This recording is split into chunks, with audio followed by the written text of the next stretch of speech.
Hey there, what's going on? Thanks for joining us on Cinema Recap. Today we're going to take a look at that 2016 Norwegian drama film, The Lion Woman, or Lovekvinen, if I pronounced that correctly. Spoilers ahead. Now, Gustav is waiting outside the room for what looks like a very long time as Ruth is going into labor. The baby's born, but we can immediately see based on the doctor's reaction and the midwife that something's up. This is confirmed when they talk very obviously in front of the mother about it. Very soon after, the mother passes away, and Gustav enters the room. The doctor explains that he did everything he could, and that the child is still alive. Upon seeing the baby, Gustav reacts negatively, and asks the doctor if the baby would survive. The doctor says the baby was born prematurely but will live, and the midwife adds that she will shed it in a few days. Well, Gustav rejects the baby, telling the midwife to take it away, and, that's not a child. He calls it a lynx. You mean like the cat? Oh, but they're so cute. Anyways, the midwife's trying to console him, but Gustav insists to call this baby a monster, immediately turning cold towards everyone before leaving the room. The doctor asks him if there's anything he can do for him, and Gustav's refusing all help, saying he has no family. They all died. The doctor tells him that Mrs. Birgersen, the midwife, has offered to take care of his newborn daughter for the first few days, and Gustav agrees to this. So he asks the doctor to turn the lights off on the way out. I don't know what I'd do in this situation. Poor guy. Later on, Gustav walks out of the house alone, and we see, a flashback to their first meeting. Get those tissues ready. Now back to Gustav in his own time, collapsing with grief.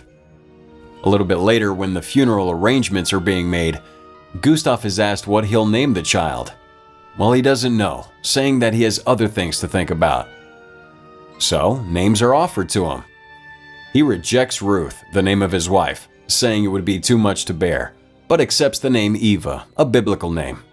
And so, the child is named Eva. The church is full at the funeral, and the choir is singing. Among them, a woman gossips to her friend, saying that there's something wrong with the baby. One man comments outside that she's being buried, that this isn't a funeral but a diversion, and speaks of the banners and guards at the funeral being odd. The station master's grief. Later on, back at home, the baby is being cared for by Mrs. Birgersen, who calls the child beautiful. We're able to see her clearly now, and see that she does have hair all over her body like fur.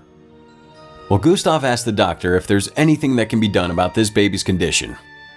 And they reply no, but they say that they found a wet nurse for the child, whose own child died at 3 days old.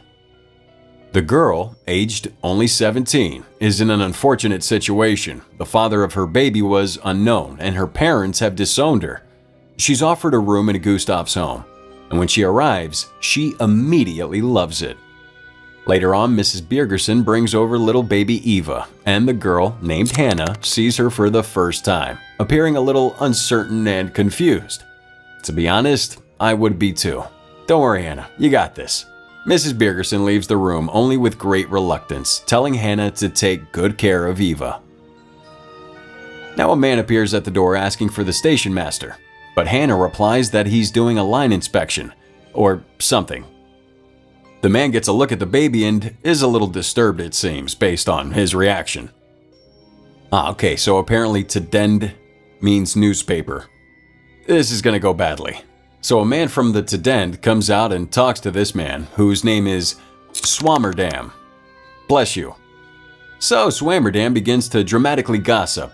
You have no idea what I've just seen. Come on. The man asks some ridiculous questions, like if the baby has eyes like a snake and some fangs. I guess people thought of that kind of stuff back then. I don't know. Anyways, shockingly, this gets written in the newspaper under an article titled, "A Strange Natural Event." So the newspaper man starts with saying how factual his newspaper is.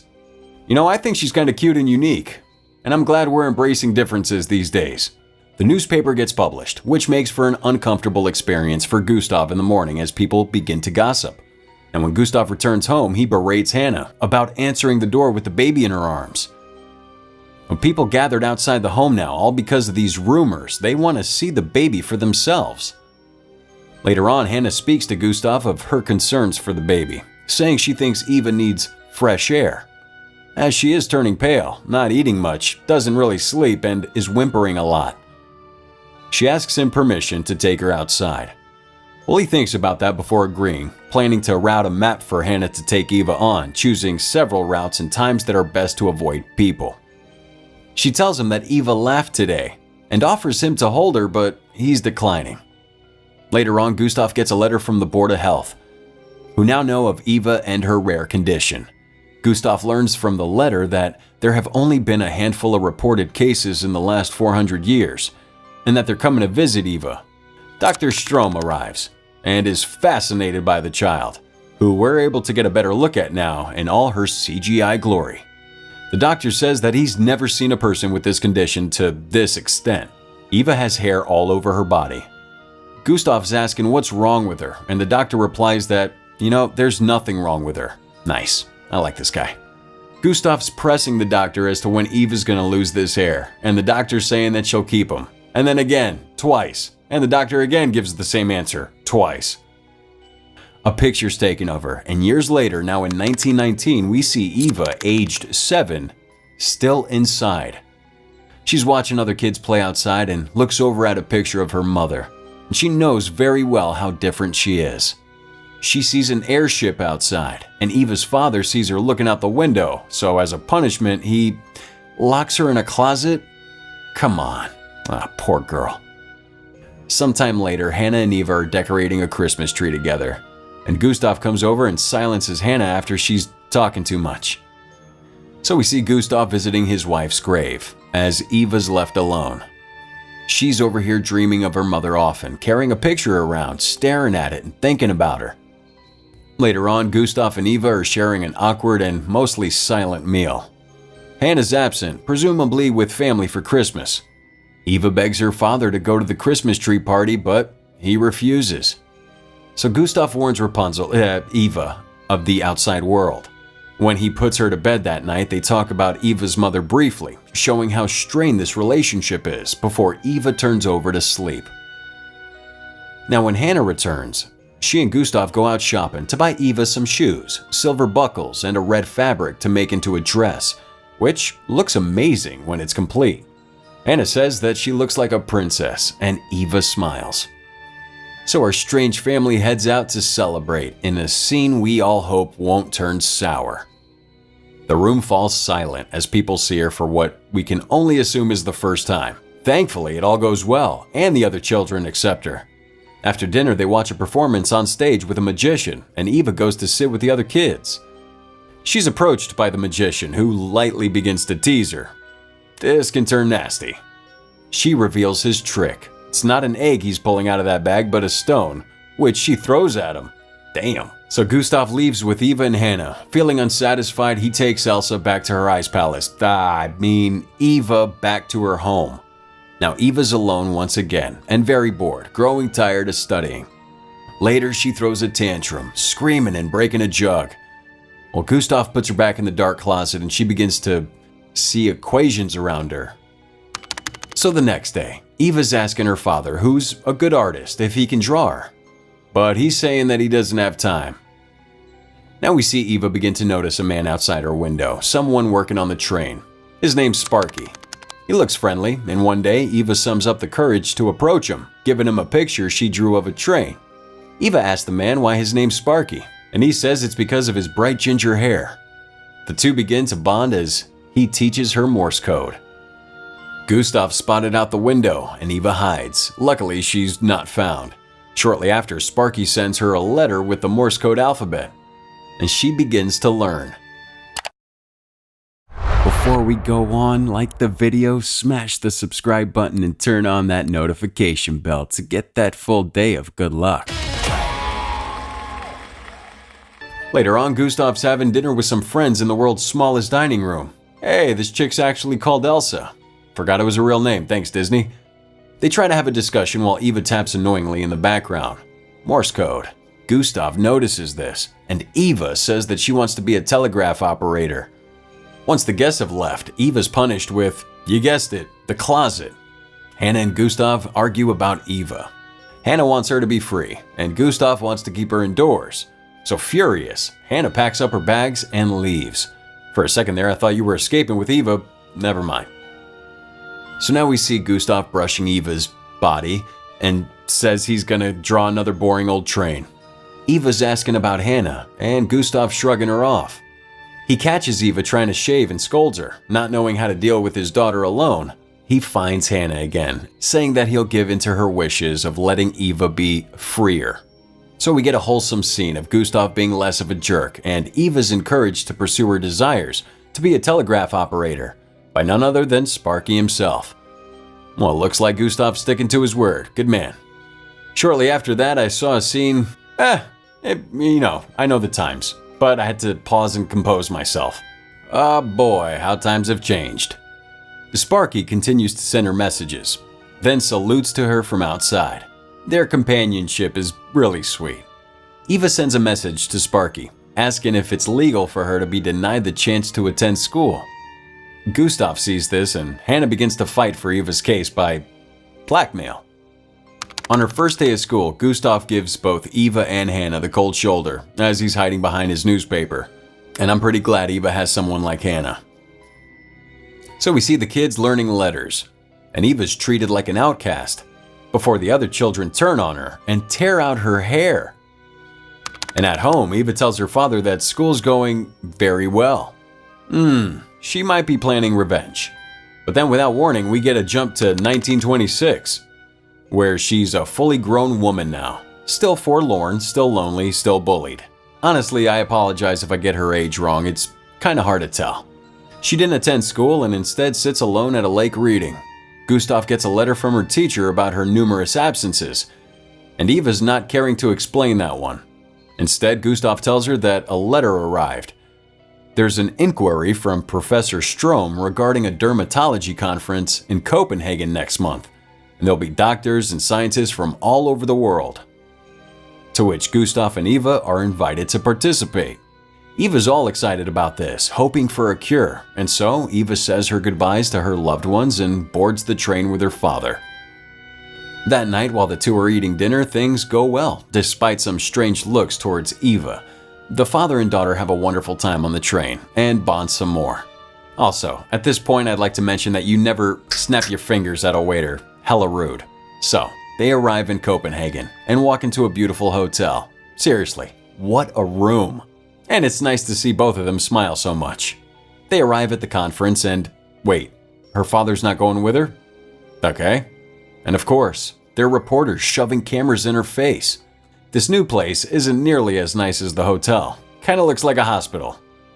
And in the hallway, she meets a man with the silkiest, creepiest voice ever. I mean, I kinda love his voice. He introduces himself as Andrzej Bohr, kisses her hand. He invites her to his room to talk and drops an absolute bomb on her. Did he just say traveling troupe? Oh no. And he offers himself to her? Oh god. Well, she's then violently sick and later goes to bed. Still not sure on this new character, this lizard man as he likes to call himself. Outside in the horror movie hallway, Eva hears footsteps. We get a scene that makes everyone uncomfortable. And later on, Eva's on a stage, poked with a stick, and observed by a bunch of creepy dudes. I mean, scientists and doctors. They majorly invade her personal space, cutting her hair for some research, I guess, and she begins to get very uncomfortable and faints. Gustav's notified about this and takes her back home, unhappy with how things are going. Eva won't talk about her experience at the hospital at all. When she gets off the train, at her home, she ignores everyone and walks indoors, having a breakdown and destroying her mother's picture. She tries to continue her life as normal, skipping school as before. Later on, she's found at the lake by a boy who's actually nice to her. He gives her a coffee before stripping and jumping into the lake, inviting her as well. Well, she jumps in, but begins to drown. Probably all that fur weighing her down. He helps her out of the water, and as it turns out, Eva can't swim. Girl, what were you thinking? The two talk more, and the boy gives her a compliment. Back at home, Gustav and Sparky are talking about missing money, and basically, Gustav decides to blame Sparky like, well, he says it blatantly. Sparky's angry at it. And they talk about Eva some more, with Gustav verbally crushing her hopes at education. Back at the lake, Eva and the boy talk about math. Turns out that she's very good at it. And the boy begins to pet her and she pets him back. But she leaves abruptly, beginning to feel uncomfortable. Now we see Gustav beginning to get sick due to exhaustion. So he and Eva go to a health resort together. Road trip. And they arrive at a really amazing looking resort. And enjoy their time together. As they're playing cards, Eva begins to admire a woman in the distance who's amazing at painting. And later, Eva goes for a swim alone, meeting this woman as she paints. They introduce themselves and are both called Eva. That won't get confusing. The two spend time together, talk about beauty, Eva wanting to find love and other things. And then they say their goodbyes, as Eva's father's called home early due to business. So now Eva's riding a bike on a beautiful trail and becomes heartbroken when she sees the boy she likes with another girl. She ends up rushing home and is panicked to find Sparky gone, stopping him before he boards the train and rushing back inside to berate her father, saying that he can't pin the blame of the missing money onto him. But nothing can be done, and so Sparky leaves. Eva is heartbroken yet again. When her birthday gets closer, as a gift, Gustav takes Eva to the variety show.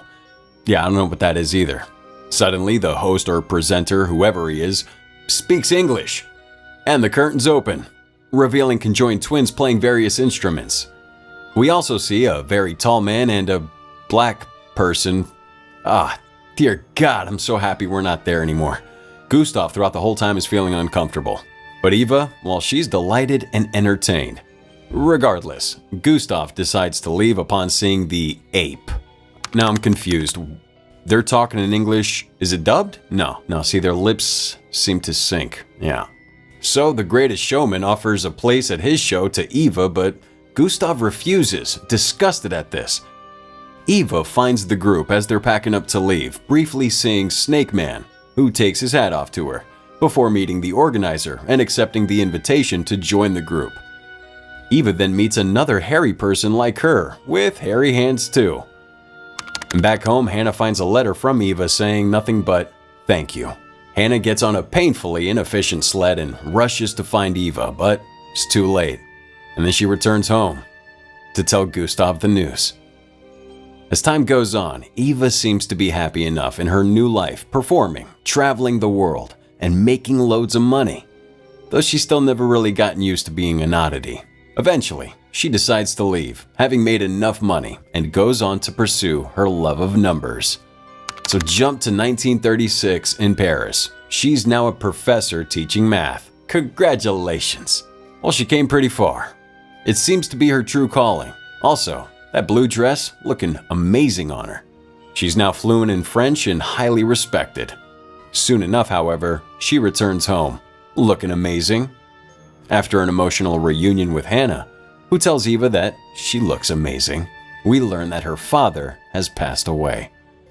Eva attends that funeral and then departs once again, saying goodbye to Hannah. On the train, Eva opens the thing that Hannah gave her, telling her that her father wanted her to have it. And we see it's a series of pictures of her, drawings by her dad. And the final picture is of her mother holding Eva as a baby. Fade to black. And that was the recap. Thanks for chilling with us. Released in 2016, The Lion Woman is a Norwegian drama film directed by Vibeke Idse. Hope I pronounced that right.